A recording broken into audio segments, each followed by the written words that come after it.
अस्सलामुअलैकुम friends, global birds lovers में खुश आमदीद। Birds looking for new shelter के सिलसिले की शॉर्ट सी वीडियो लेकर आपकी खिदमत में हाजिर हूँ।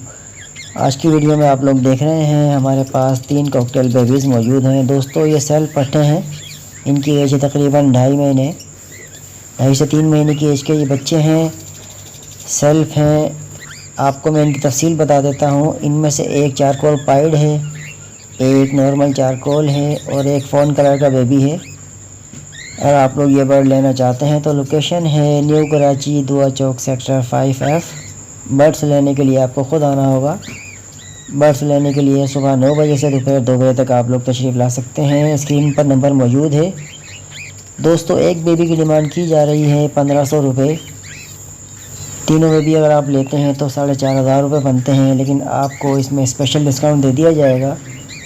अगर आप लोग ये बर्ड्स लेने में इंटरेस्टेड हैं तो स्क्रीन पर दिए गए नंबर पे व्हाट्सएप मैसेज कर सकते हैं, व्हाट्सएप कॉल कर सकते हैं या सिम पर कॉल कर सकते हैं। मैं उम्मीद करता हूँ आज की शॉर्ट सी वीडियो आपको बहुत ज़्यादा पसंद आई होगी। वीडियो पसंद आती है तो वीडियो को लाइक कीजिए, हमारे चैनल को सब्सक्राइब कीजिए, अपने दोस्तों के साथ शेयर कीजिए। मिलते हैं फिर इंशाल्लाह नेक्स्ट वीडियो में। तब तक अपना और अपने बर्ड्स का ख्याल रखिएगा। अल्लाह हाफिज़।